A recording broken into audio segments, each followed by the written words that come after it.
Hello everyone, it's Seth, probably better known as Saffron Olive, and it's time for episode 180 of the MTG Goldfish podcast.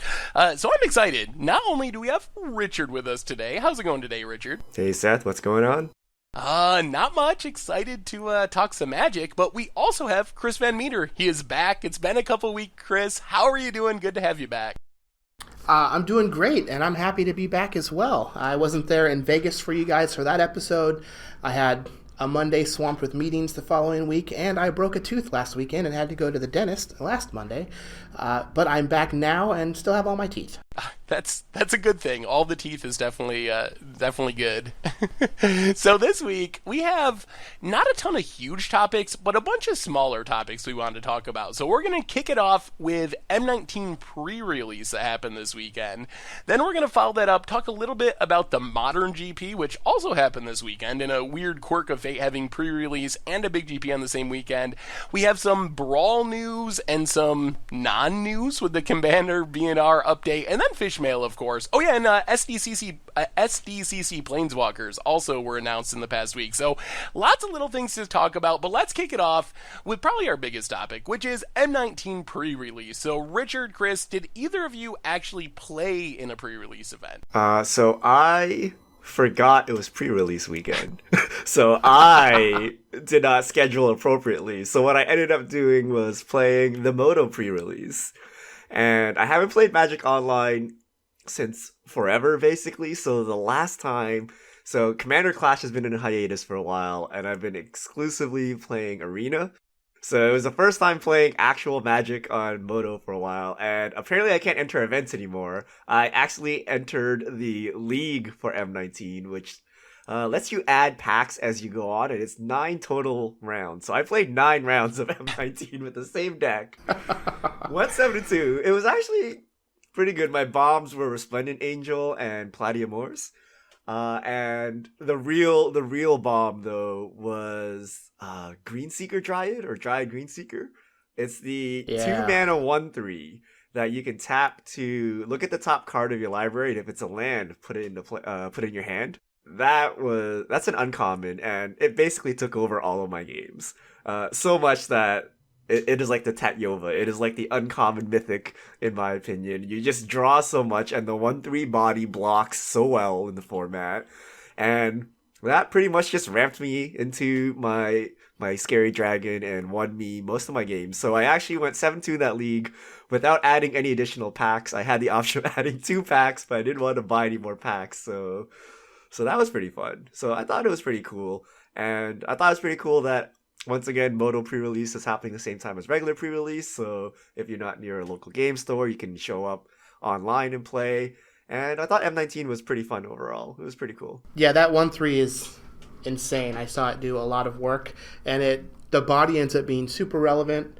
I was able to play in 1 pre-release flight.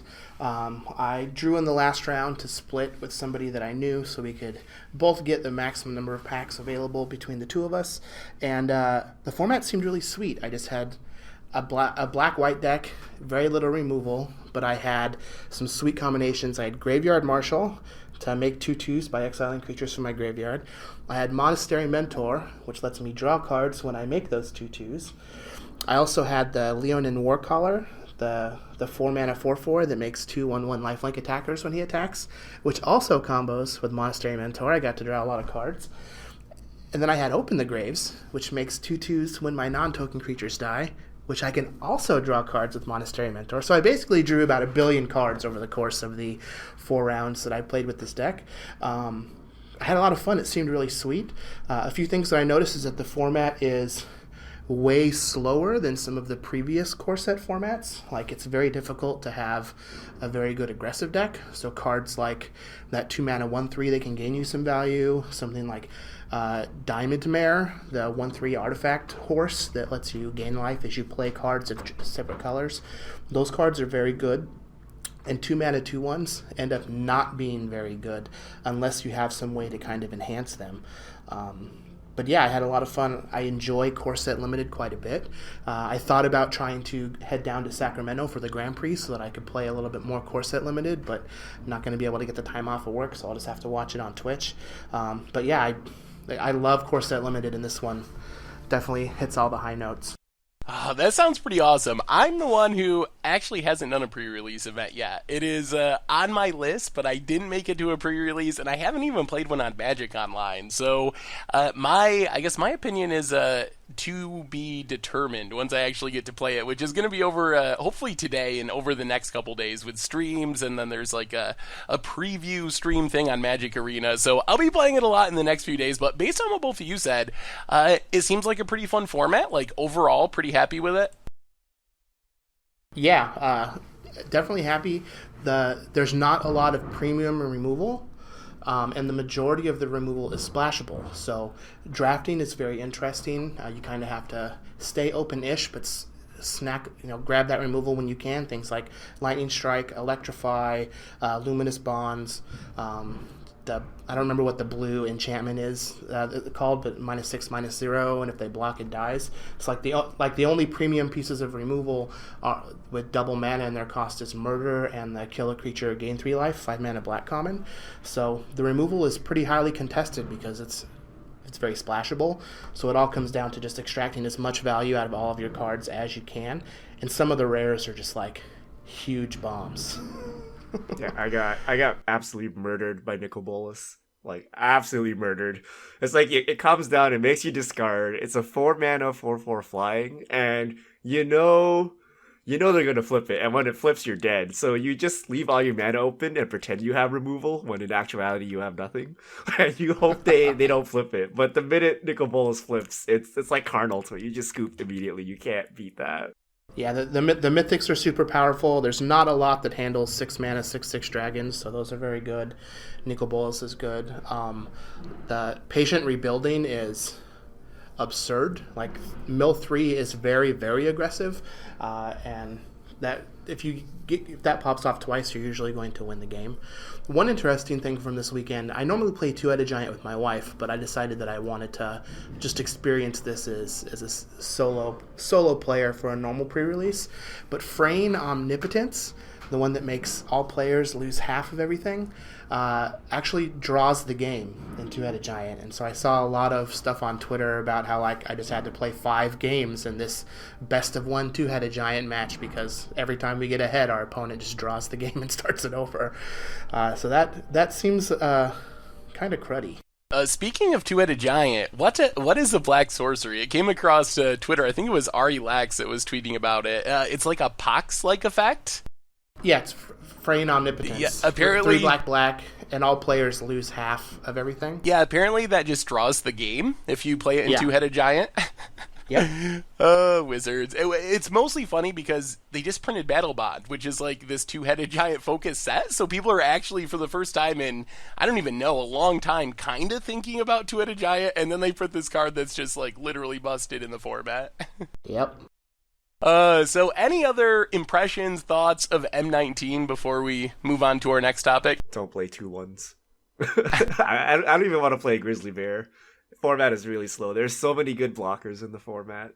And you basically just clog up the ground, and then whoever's flying bomb does not die usually wins. Yeah, you certainly have to have a good reason to play a bunch of 2/1s. So that's M19 Prerelease. Let's talk a bit about Modern. So like we mentioned in the intro, usually doesn't happen. Normally Wizards tries to separate GPs and pre-release events, but M19 was pushed up a week, which means GP Sao Paulo was taking place, a Modern GP, and it was a pretty big one. I think there were like 1,500 players-ish that were at the event, and there was coverage all weekend. So the top 8 of the event is what we mostly want to focus on. And it looks like Modern. It's super diverse. There's, I think, 7 different decks in the top 8, 2 Mardu Pyromancers and 7 unique decks. But the big thing is, there were a lot of Ancient Stirring decks, right, Chris? Yeah, there are 4 separate archetypes that play differently, that all have 4 copies of Ancient Stirring. So an Amulet Titan deck made top 8. Green-Red Eldrazi, we haven't seen in a while, made top 8. KCI made top 8, obviously, again, and then just a normal Tron deck. made top 8. So we're seeing a lot of mileage is being got out of Ancient Stirrings. A lot of people are clamoring that it should be banned. Like, why does green get the best cantrip in the format? But if the goal of Wizards is to have the format be extremely diverse, Ancient Stirrings is a card that facilitates that, because it doesn't just go into one type of deck that's going to use it. We're seeing it all over the place. And we even saw in the top 8 of the SCG Invitational at SCG Con, an Affinity deck made top 8 with Ancient Stirrings in it. Yeah, was that the like Hardened Scales Affinity style deck? No, that also did very well in this tournament and got ninth. Matt Nass has been working on it quite a bit. But this was just a normal Affinity deck that used Ancient Stirrings instead of like that one colored slot that you have with like Thoughtcaster or Galvanic Blast. Interesting. He just had Ancient Stirrings in his deck, and then top 8 of the Invitational. I mean, the format is certainly diverse. There's no doubt about that. They have the metagame breakdowns posted, and number 1 is Mardu Pyromancer at like just under 9%, and then you got Tron at like just over 8%, and just a million. There's so many different decks in the format. So the diversity is there. My question about Ancient Stirrings is, let's say it was banned. Do you think that these decks that we're talking about, Amulet Titan, Scrap Trawler decks, the Eldrazi decks, do they just die? Like, is Ancient Stirrings making these decks possible in Modern, or would they just adapt and still be playable even without Ancient Stirrings? That's a very good question. I don't think... So I think that the Amulet Titan deck would likely just be dead. KCI would probably just find some other way, because it's like colorless with green because of Ancient Stirrings. So like you could just start playing something like Sleight of Hand, or just some other type of cantrip. I don't think that Tron would be dead. I mean, Green Eldrazi is a pretty fringe deck, but like I don't think that any of the Eldrazi strategies would be dead. So I don't think that it would kill any deck other than Titan. Yeah, it might not kill them, but it might just make them weak enough that people don't play them. Yeah, that's a positive. I really it's kind don't of like know. the Deathrite Shaman banning. People are like, oh, okay, this deck is knocked down a peg, but it's knocked down such that people don't want to play it anymore. Is it still viable? But Ancient Stirrings is played a lot, and it gives you a lot of, I guess, consistency in your deck. And once you lose that consistency, are you willing to play this deck anymore? It could just be that the deck is still viable, but people are just not willing to put up with it, and they'll just move on to something else. Yeah, that's a good point. So where do you both come down on banning or leaving unbanned Ancient Stirrings? Richard, any hot takes? I don't like Stirrings, but I'm also very biased because it facilitates all the unfair decks that I don't like playing against. So in that sense, I don't like it. Every time I see Ancient Stirrings, I roll my eyes. But, trying to look at it from an unbiased perspective, it is a card that digs very, very deep, and we don't have that ability in any other color today. There is the restriction that it has to be colorless, but is that really a restriction with all these decks floating around? So it's kind of like, I don't know, Treasure Cruise. The restriction is you need to fill your graveyard, but that's not really a restriction. Like, many people can do that, many decks can do that very easily. So maybe the restriction on Ancient Stirrings is not great enough. That it just lets you dig too deep and makes these decks too consistent. So for the same reasons we don't have Ponder, Ancient Stirrings should probably go, but I'm not 100% on it. So I'm a big proponent of adding more cards to the format than trying to cut cards away. So I would rather see some unbannings. But you also have to look at it like, we're seeing the same thing happening with cards like Faithless Looting, right? These are very similar to what we see in Legacy, another non-rotating format with things like Brainstorm and Ponder and Preordain. Like, there's always the cream of the crop in terms of card selection. These cantrip type cards are always going to raise to the top. So like, even if we were to ban Ancient Stirrings, like there would just be another card that becomes ubiquitous, and as more cards come into the format and decks get more consistent, then we're having this same conversation again in 18 months, looking at another card that we think is too powerful. So I think that it's better just to add more power to the format and let people have fun playing the decks that they want to play, because they've already invested into it. And from my perspective, it just seems that Wizards wants Modern to be as diverse as possible so that you can play any deck that you want to play, and Ancient Stirrings helps facilitate that.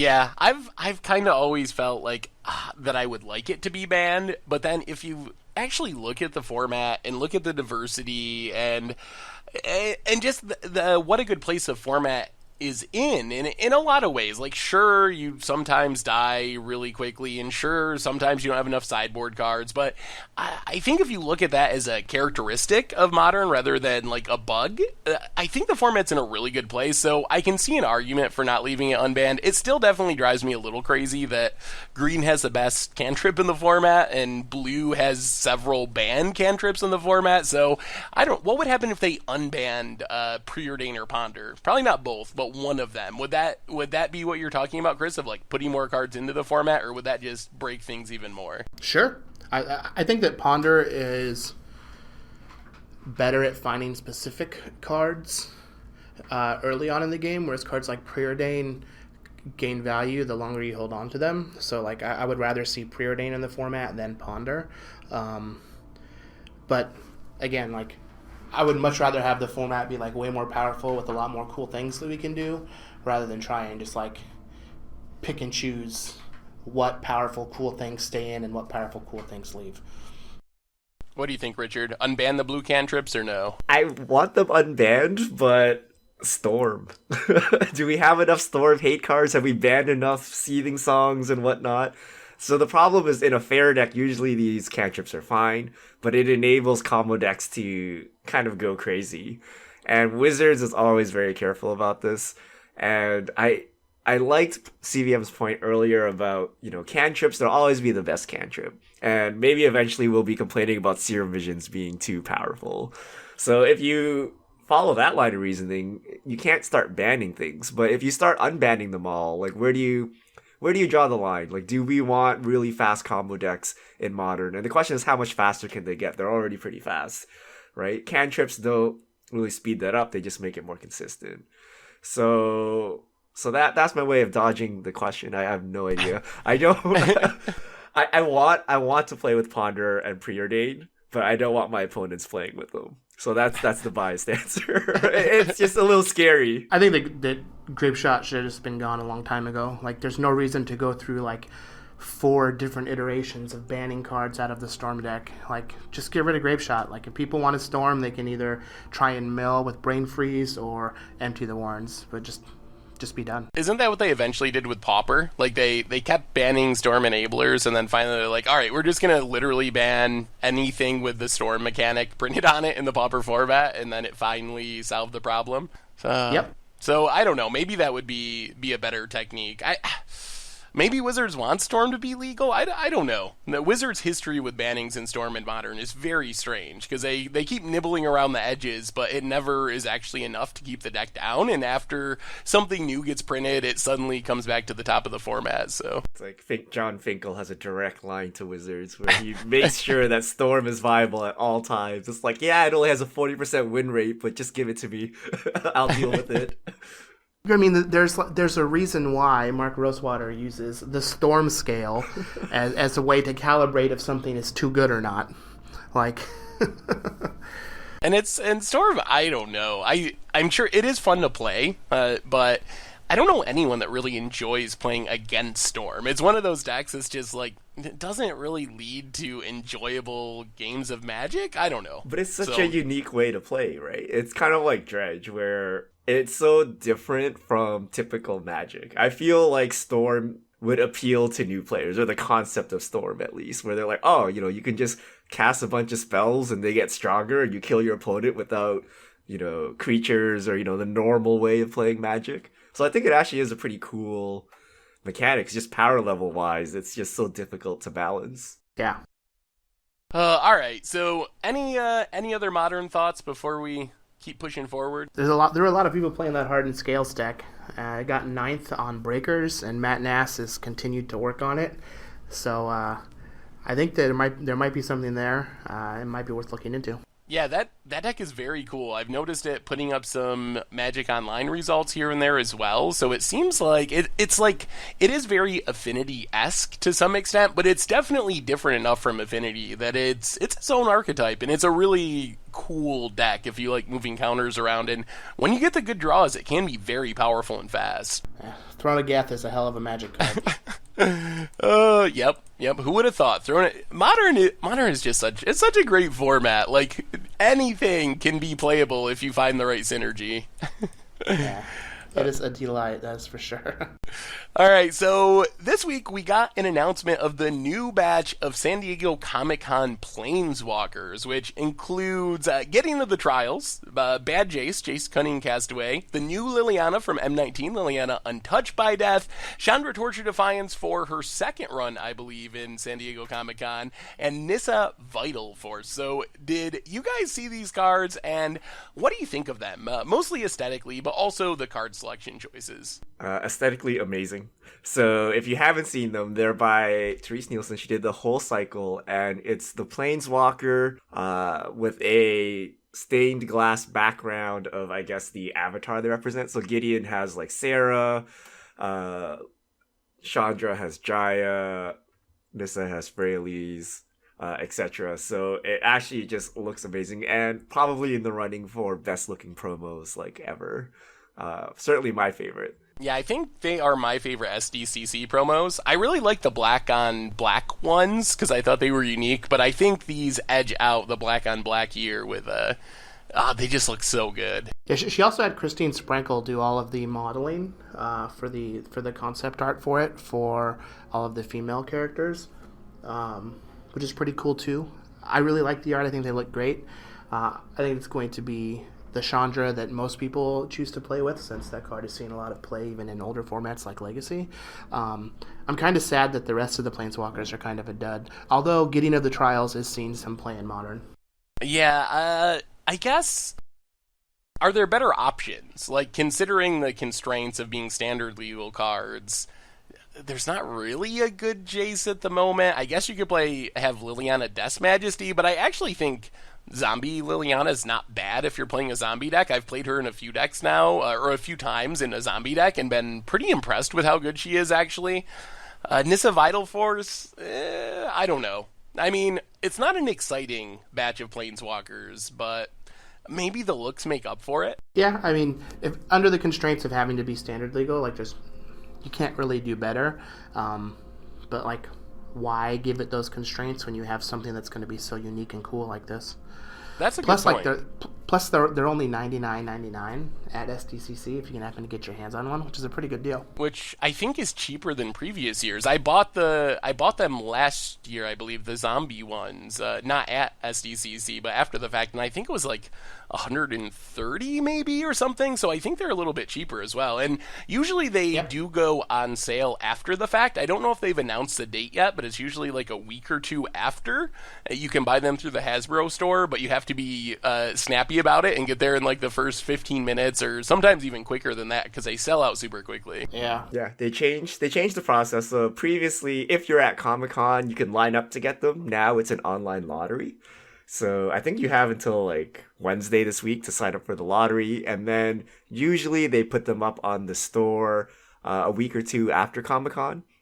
We usually try to post on Twitter when they release that date. And like Seth said, it's usually sometime in the morning, and you have 5 minutes to get them. And if you're not there, they'll be gone. So that's how. And then afterwards, you have eBay. So that's how you get these.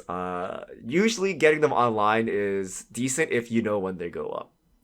I think, Seth, you and I have tried. Every year we've managed to get them when we've tried online. So as long as you know when they're going up and you already have an account and you're ready to go, it should be a relatively easy process. Yeah. If you're on top of it, it's not too bad to actually get them. If you just kind of like, I think it's sometime today and get on at your leisure, probably not going to work out. And I will say, like, even though the Planeswalkers are not super exciting, I'm pretty happy paying $100 for this set of Planeswalkers. Like, when you combine a decent amount of playability with a couple of them, with just how sweet they look, I think it's worth the $100 price tag. I agree. So let's move on from SDCC. We have some kind of casual format news. First off, Brawl. Richard, do you have the Brawl changes there? No, but I know them because they're small. All right, so fill us in on the Brawl changes. So we are now starting with 25 life, and I cursed myself. What was the other change? Free mulligan? Yes. Yep. Free mulligan for Brawl. For 1v1. Yeah, for 1v1. Those are the two changes for Brawl. So no banned and restricted updates. So any thoughts on the changes, and what are you thinking of Brawl in general now? It's been 6 months. There was a lot of hype.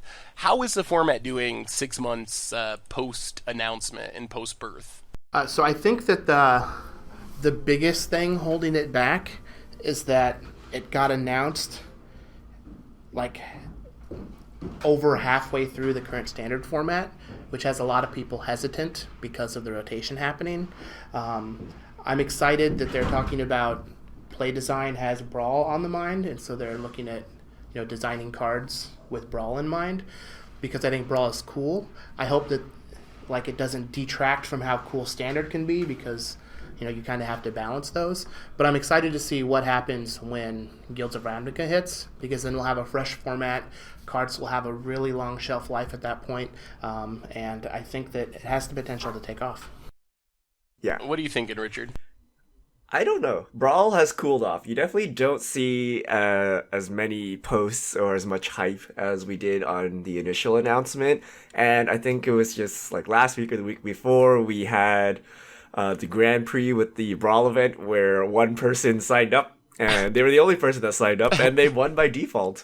So I don't know what to make of it. Is this tiny leaders? Is this something that everyone was initially hyped about? Was it something that, like Chris mentioned, is it rotation, having everyone down? Is it because of the 1v1 aspect? They're releasing 1v1 deck lists and all the BNR stuff, and that's kind of scaring people off of the multiplayer. Can't really tell. So I think with M19, we're going to find out, and especially with Ravnica, with rotation, if people will latch on to this format, or will they actually be turned away? When rotation happens, oh, my Brawl deck rotated, I guess I'm done. So we'll see how it goes, because it has both the pros and cons of standard. New cards, if you're a new player, you can understand all the cards. You don't have to read old obscure cards with Oracle that doesn't even match what the card does. But it also rotates, means you have to keep buying new cards, have to keep updating your deck. So we'll see how it turns out. But I think the first rotation is where we'll really see if Brawl latches on or kind of just falls off. I think Guilds of Ravnica and the return to Ravnica block in general has a lot of potential to help Brawl, because traditionally we've gotten at least 2 legends for each guild along with some other stuff, and that was with Wizards not really focusing on Brawl or even Commander to the extent that they do today as far as printing new cards. So I feel like maybe Brawl will be in a really good place once it's Guilds of Ravnica Brawl with all the legendary guild leaders and stuff, which are probably going to be coming. So I think that will be interesting. It's still the relationship between competitive 1v1 Brawl and casual Brawl is a little bit complicated, and I still kind of wish that they just pitched it as a casual format, because I don't think Brawl is really putting up big numbers on Magic Online anyway as a tournament format. So I feel like maybe they should have just went that direction, but it might be that ship has sailed and is just too late to kind of unring the bell. So I guess we'll see. I have noticed people not as excited about it. When it first came out, there were definitely lots of requests to stream Brawl or make videos about Brawl, and now I don't really hear that at all anymore. So I think it's a format that's not going to die in the way that Tiny Leaders did. I feel like it has enough support from Wizards, and it's accessible enough if you're just putting together standard decks or buying booster boxes, that it's pretty easy to build a at least functional Brawl deck, that it'll probably find its niche and maybe go more the Pauper route, where it's always there but never but taking a while at least to really break out and be this kind of name brand format. So I don't know. Do either of you play Brawl at this point? Have you been playing any Brawl recently? I know I tried it when it first came out, but haven't played much since then. I haven't played Brawl. I'm only interested in multiplayer Brawl, and that's not available in any online format, so I haven't really had the chance to try it out. I play Brawl. I do think that multiplayer Brawl should be available online. It's a huge mistake for them to not have it. Some more thoughts on it. The rotation will obviously help, but one of the big things that will help it is, and the analogy that I want to use is like the barrier to entry to just to play Commander is very low, because they have these pre-made Commander decks that Wizards makes that you can buy that have a great price point and are a great product. Something like that doesn't exist for Brawl. It's like I've created a product on Card Kingdom that we tested out, that the reception was awesome. So I'm looking forward to the rotation happening and hoping that there are going to be other types of products that will be available to get people into the format. Because while I think that Wizards thinks that people that play Standard but not Commander may see it and think, oh, well, let's go ahead and try this, I think it's more so of like a new player that's thinking about trying to play F&M but only drafts. But they also see this cool format that they could just buy this deck for and play. It's like the same audience as the Challenger decks that they had for this last Standard format, and without having that type of entry level product that somebody could buy and just battle with, like the barrier to entry to it, it's really, really high, not so much monetary wise, but like effort and knowledge wise. Yeah, that's a good point, and maybe that's something that will be coming. I know they haven't said specifically what, but they've mentioned making products specifically for Brawl, like supplemental products in the future. So maybe we'll see at some point in the next year, or who knows how long it'll take to actually happen. But I would not be surprised if we saw some sort of intro decks for the Brawl format. Yeah, and we had Arena Singleton on a Magic Arena for the past week, and it was one of the most popular formats. When it went away, everyone's like, why are you removing it? It's not Brawl, it's just Singleton, but it kind of hits the same points. People are tired of Standard, or it's too hard to get into Standard, but they have a Standard collection, so they want to just mash their cards together into a deck. Singleton is very easy because you open a single Mythic, you can put it in your deck, you don't need to collect a whole playset. And they can take their, Standard cards they don't want to play with anymore, or they're tired of the Standard metagame, mash it into a Singleton deck and play. And it was very popular. So that response gives me hope for Brawl. Brawl is similar. It's not the same. There are differences between Singleton and Brawl, but it is the same theory of you have a collection. How can you utilize it to play more Magic? Well, speaking of kind of casual formats, we also had a banner restricted announcement for the Commander format that came out this morning, and it was a short one. No changes, no changes, no changes. So, Chris and Richard, should there be changes? Let's say you are given the reins and added to the rules committee for Commander. What would you be doing with the format? Richard? I would not even have a banned list. I mean, I would just let people do what they want to do, and it's up to your playgroup to decide power level. Because there are certain cards that are very oppressive, but as you see with the current ban list, cards that are oppressive may or may not be on the ban list, and it really depends on your play group and what they want to do with it. So I think trying to police a casual format is going to be pretty difficult. So I think you just hands off and say, at your discretion, you guys should figure out, what you want to play with. What about you, Chris? So admittedly, I don't play a ton of Commander, so I'm not as well versed as others may be. But in my sample size, I think that it's a crime that both Sol Ring and Cyclonic Rift are still legal to play in that format. Games where one player has Sol Ring and the other player does not aren't even close to being games of Magic, and Cyclonic Rift is way, way, way better than cards like Sylvan Primordial or whatever other cards like that are banned. The card ends the game on the spot. Yeah, I have been a big ban Sol Ring person for a while now. The first time I said that, I didn't realize what a controversial statement that was, and posted on Twitter and had a massive conversation about it, because people feel strongly about it. And the argument from the other side, it doesn't seem to be that Sol Ring is good for the format, but it's kind of the Brainstorm and Legacy argument where it's like Sol Ring is synonymous with the Commander format, and we can't get rid of it. Along with the argument that you're playing 100-card decks, so you only see it sometimes, but I find the variance to be really unfun and maddening. It's like, oh, if someone in your 4-player game just happens to have Sol Ring in their opening hand, it's like they kind of won the lotto and they're going to be super far ahead of everyone else. Cyclonic Rift, if it was a sorcery, it would probably be okay, or at least more okay, but as an instant, when you get to use it first and cast it on your opponent's end step, it's really not a especially fair Magic card, and I would like to see it banned as well. So I don't know. I don't really understand the Commander ban list. It's very confusing. So I mean, I don't mind either of these cards. So here are the counter arguments.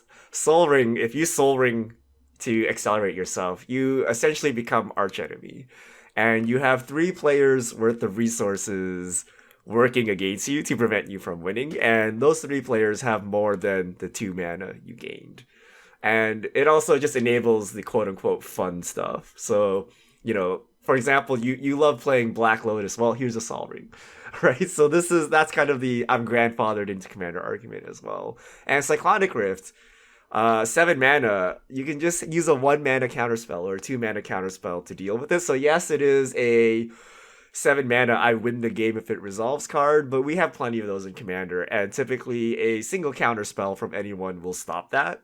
So it wins the game on the spot, but it's not like unbeatable, or it's not, I don't know, ridiculous. So I think they're perfectly fine. It's like that argument is the classic argument from the viewpoint that nothing should be banned. Yeah. Right? Like, oh, that would be consistent with my viewpoint, yes.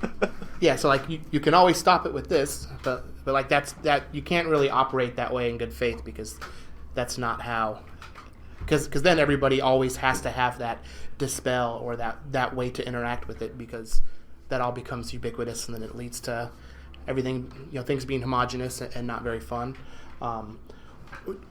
What if you just made it so that mana from Sol Ring couldn't be used to pay for your commander? Ooh. Or just like everyone starts with a ley line of Sol Ring, so it's fair. Everyone starts with extra mana. Oh, jeez. Yeah. I don't know. I mean, you could police the format, but where do you draw the line, right? Like, once you start banning things, at Sol Ring, that's where you draw the line. What about mana? What about Mana Crypt? What about Mana Vault? Like, where do you start and stop? Both of those cards have drawbacks. Sol Ring literally has no drawback. It has the drawback of making you archenemy.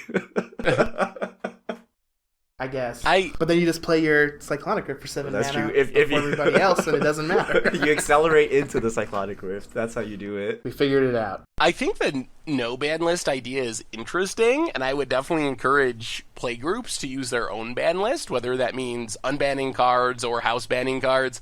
But you probably gotta have some standards, just because I imagine with no ban list, if you just go to play a game at a local game store and it's not a play group you're familiar with, it would probably be pretty degenerate and not that fun. Yeah, but some people might find that fun. That's the great part of it being casual, is it's very subjective. Yeah, I think the way you separate your game should be power level. Like, hey, are you playing pre-cons, or are you playing I'm gonna win immediately competitive EDH? Currently, we don't have a way to separate those kind of decks in a formal manner. Even with the ban list, like, it always has this disclaimer of, like, you can make your own house rules. So, like, if the 4 of you agree that, nobody can have a Sol Ring, or if the 4 of you agree that, this one person can play Raphaelos if he really, really wants to, then, like, whatever, you can do that yourself. So, like, whether or not there's a ban list, like, doesn't stop you from using house rules. Yeah, I think that's a good point, and I think more people should use house rules. Like, I think if you're not kind of creating your own commander format, and you have a playgroup that you're playing with regularly, definitely talk about it and try it, because I think it's fun, and what's broken for your playgroup or acceptable for your playgroup is probably going to be different than what the actual ban list says. So it's worth having those conversations and working through it in your playgroup, because I think it does improve your commander games with house bans and house unbans. All right, so if we could make changes, so You know my answer. My answer is I would just not have a ban list. What would Chris and Seth, your answers be to changes to the Commander BNR? Ooh, well, mine's pretty easy. Cyclonic Rift I would ban. I would also ban all the fast mana cards, Mana Crypt, Mana Vault, and Soul Ring, kind of like the house bans we have on Commander Clash. And then, oh man, I don't know the ban list well enough to tell you what should be unbanned, although I do think, like, Sylvan Primordial could probably come off the ban list, and I know there's other cards, if I actually looked over the list, that I'd be like, that's probably fine to have in the format. My real only complaints are that, well, really, the only complaint is that Soul Ring, it just feels... I don't think I've ever felt worse than when my opponent has a Soul Ring and I don't. In fact, one of my first times playing Commander, so I built my first Commander deck. It was Athreos, just like a black-white value deck, and I'm gunslinging at a charity event that Cedric Phillips put on, Play for Fae here, and we could play any format. The guy's like, yeah, let's play Commander, and he just like plays Arkham Daxon on turn 1, and then kills me on turn 2 in this charity event, and I'm just like, all right, cool, here's your pack for winning. He's like, you want to play again? I'm like, oh, well, there's a line. If you want to go back through the line, we can play some more. But it's just, Soul Ring Daxon on turn 1. All right. We're having fun, aren't we? Hope you had your fun, Chris. He had his. Oh, I did. It's for charity, so it's all fun. But it's still just like, just have to sit there and smile while I'm getting turn 1 Soul Ring. Yeah, 1v1 I think definitely should have a ban list. And there's actually several ban lists, right? We have the Moto 1v1 ban list. We also have the French Commander ban list. So there's actually several variations of ban lists for 1v1 Commander. All right, let's fish mail it up, Richard. Take it away. All right. If you have your questions, send them to the hashtag MTGFishmail at MTGGoldfish on Twitter, and we'll get to your questions.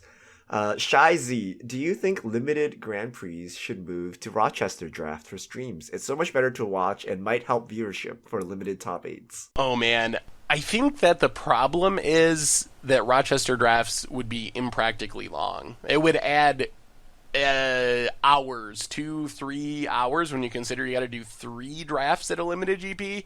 That would be even more than that. It would add a lot of time to a GP, so I think it's probably just not practical for that reason. Yeah. Do we have coverage? It's just not practical. Rochester besides the beta drafts. When Rochester Draft used to be an actual format played at professional events, was that in the coverage era or was that before coverage? It was not. The beta draft, Beta Rochester was the first covered Rochester draft or the first streamed covered Rochester draft in Magic's history. Okay.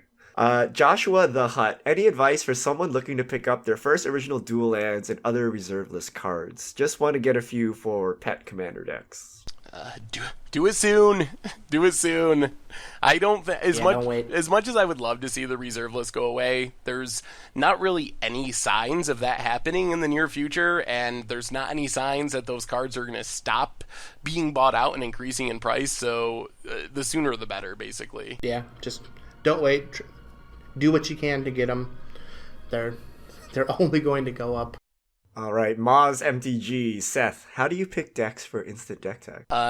So I spend half of the day looking through every source of decks I can find on the internet, look for things that are unique or strike my fancy, and there you go. That it becomes an instant deck tech. I don't really have any formula for it. I kind of have been doing it long enough that I have an idea what people like as far as what makes popular deck tags, which are usually really janky, unique decks that are different than the decks that you see if you tune into coverage or whatever, or see at your FNM. So I'm mostly just trying to find anything that looks unique and different and out of the ordinary. That also, I don't really care how competitive or big the tournament was, but it was competitive enough that even if it was a 20-player small Japanese tournament, like the list was posted somewhere, so I can justify it as being like a semi-competitive deck. It's on the internet. It must be official. Rakdos77. Why does green get powerful cantrips like Ancient Stirrings and Adventurous Impulse? We talked about this briefly. Could Ponder be unbanned, or maybe a functional reprint at 2 CMC instead of 1? I don't know if 2-mana Ponder would be playable. How deep does it have to ponder for 2 mana to make it usable? Oh, I mean, if it's like any less than looking at 3, then it's just so similar to Serum Visions. I think that Serum Visions is, or not Serum Visions, Preordain is good enough to, like, it strikes me on that good balance to be unbanned. I think that Ancient Stirrings is probably a bit too good. However, I feel like one of the problems that we kind of had in Magic for a long time was that only blue really had card advantage and card selection. And in the last few years, Wizards has really focused on expanding that out into basically all non-white colors. I mean, blue and black have always had good card draw, but I think this is maybe just like a side effect. I think the game is better overall when all colors kind of have at least some form of that, but they might have went a little too far with green recently. Not just Ancient Stirrings, but there was a time when like green decks with Tireless Tracker and Courser were like the best card advantage decks in Standard for a long time. Yeah, white's kind of been left out. We need some white consistency or card advantage or something. All the other colors have gotten it over time except white. How do you make white? How do you, like, with red they do the rummaging, like reverse looting. Green gets all this weird stuff. Blue and black is pretty straightforward card draw. How do you make a white card advantage mechanic? Any ideas? Historically, it's had to do with land. So you look at cards like Tithe, Weathered Wayfarer, Land Tax.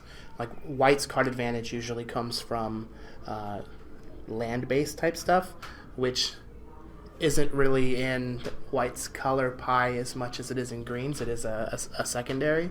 I think that white's card advantage should just come from like good rate on creatures and spells that generate multiple bodies. Yeah, maybe tokens.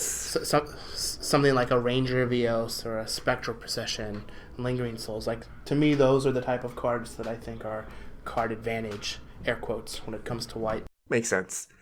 Juan Garcia 202 just started getting into Commander. What is the general feeling on including color hosers? Fair game or eye roll inducing?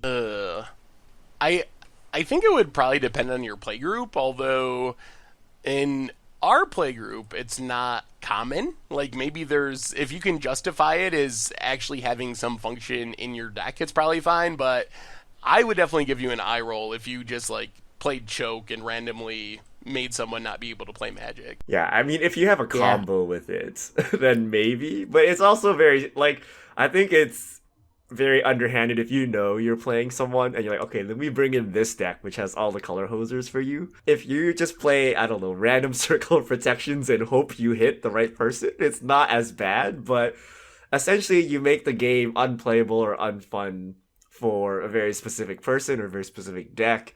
And I don't know if that's in the spirit of Commander. Like, is there a point to playing that card? So I tend to stay away from hosers unless it's something, where I make all lands mountains and then destroy all mountains, right? Then okay, yeah, you have a point to that card. But just randomly hating on someone because they play a certain color or something is a little unfun in my opinion. Bad form. That's my take on it. Yeah. Plus, if you get the reputation of playing the color hoser, then people will just gun for you immediately in future games where they know if they wait long enough, they're going to get choked out or something.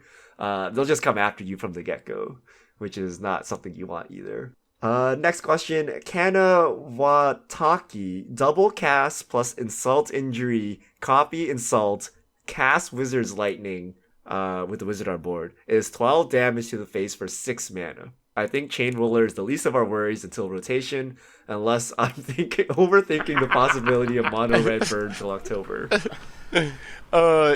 Speaking of magical Christmas land burn, I literally played a game earlier where my opponent played Eminent Doom, and then their next turn they untapped and played the one-drop wizard that turns into a Goblin Guide with 2 spells in the graveyard, but they played that into Lightning Strike, into Wizard's Lightning with their 4 mana, and I think that was 14 damage if I counted it right, some ridiculous amount of damage, so maybe you could combine those together. Sounds like a new meta to me. Yeah, but on a serious note, four cards to deal 12 damage is actually even not that good. That's actually just like lightning bolts. But Chain Roller is just 1 card. So assembling 4 cards together with the right mana all at once is a lot more difficult. And if you manage to do it then I think you deserve getting that 12 damage to the face. Yeah, you worked real hard for it. I will say that if you want that type of play style, but something that's a little more consistent, like decks using the Flame of Keld do exactly that, but like way more consistent. So like you don't have to have this convoluted like Rube Goldberg machine to deal a bunch of damage. Like you just play Flame of Keld, draw 3 cards the next turn, and then go crazy on your opponent the following turn. All right. Keedy Chillian, I would like to hear your opinions on Singleton versus Brawl in Arena. For Singleton, or for me, Singleton is more fun because it is more random. Commander adds consistency and is more competitive-minded, which I've had enough of in Standard. So Seth, I believe you're the only one who's actually played Singleton. What do you think about the Singleton versus Brawl here? So they are very similar in a lot of ways, and I actually think that Singleton is probably better for Magic Arena. Like I was talking about earlier, I like Brawl as a casual multiplayer format, but I'm not a huge fan of it as a 1v1 format, and I don't think Magic Arena has the capabilities, definitely not at this point, and my mind boggles whenever I try to picture having 4 players on the Magic Arena battlefield. I just don't think that that's a thing that can happen. So I think that Magic Arena is actually, maybe should just support Singleton, or primarily support Singleton and not worry about Brawl. All right, next question. Tidal Wave 87, I noticed a mono red deck in Modern that's running a lot of standard staples. It looks pretty good, but I'm not sure about Goblin Chain Roller. Does Modern have enough X1s to make it playable? I've played a couple of decks now that have had Chain Whirlers either in the main deck or sideboard, and while it's not great in every matchup, I have been very impressed with, even if you're just picking off like a Birds of Paradise, it's a decent card, and then sometimes you like get both halves of a Lingering Souls, and it's just awesome. So I actually think Chain Whirler, assuming you can cast it consistently, is not that bad, and maybe even decent in Modern. There's a lot of value in being able to kill like Liliana the Veiled Tick Down or a Jace at 1 counter. So that's worth noting as well. Yep. Dr. Bernard DPM, we want Commander Clash. When can we have it back? Well, I have good news for you. It's coming this Friday. The next season of Commander Clash, Season 5, is starting this Friday on our YouTube channel. And then 25 episodes will be running straight through to the end of the year. So you're going to have plenty of Commander Clash starting Friday. Next question. Banalish Knight. Do you guys think Wizards will make Commander 2018 Planeswalkers? Yes. Have they announced? The theme? What is the theme? Like, spoilers start this week, right? They are, well, spoilers don't start this week, but they are announcing the themes and releasing artwork. I think it's Wednesday or Thursday of this week. Oh, okay. So, and then I think spoilers will start maybe next week or the week after, because they don't come out until August. So, my guess would be we're going to have more Legalist Commander Planeswalkers, but that's just a guess and speculation. I don't know. I hope that if they do, they just end up making it so that Planeswalkers can be commanders, but then that is a whole nother bag of worms that we have to deal with. Do you guys think Wizards will wrestle away the power from the Rule Committee? Because I think this is where they've started to deviate. The Rules Committee has clearly stated that they've thought about commanders, Planeswalkers as commanders, and they don't like it. And with WotC trying to push commander Planeswalkers like in Brawl, is this the last straw of it? Like, okay, we're taking over the rules list. We're going to do it now? Or will we continue to have this weird cooperation between WotC and a non-WotC affiliated group? After watching Unstable have the weird unbanning for like 3 months, I feel like if Wizards wanted Planeswalkers to be legal, they could make it happen, even through the Rules Committee. I think if Wizards strongly suggested that the Rules Committee would come around and do it. I see. So you don't think an official takeover, just a strong word behind the scenes will get them to change their tune? That would be my thinking. I don't think they are going to take it over officially, but I think that they could exert their influence and make it happen through the Rules Committee if they really wanted to. All right. Next question from Looney. Should I purchase Foil Walking Ballista for Commander before or after rotation? Considering the fact that it is played in Modern as well. It can only go down a little bit after rotation, but I don't think that it will go down very much because it still sees a lot of play in both Modern and Vintage. And we may even end up seeing, like, if it shows up in a legacy deck that does well at the Team Pro Tour, the foil versions are going to skyrocket. Yeah. I mean, so maybe it's just, I think it will most likely go down a bit too, but not completely crash. But maybe if there's a risk of it breaking out at the Pro Tour, maybe it's fine to just get it now at $30. You're like, getting it now for $30, you're minimizing the risk of it spiking for some reason, and I don't think you're going to gain that much. Like, maybe it goes down to 25 or something, so maybe that $5 just isn't worth trying to save, and you just grab it now. All right.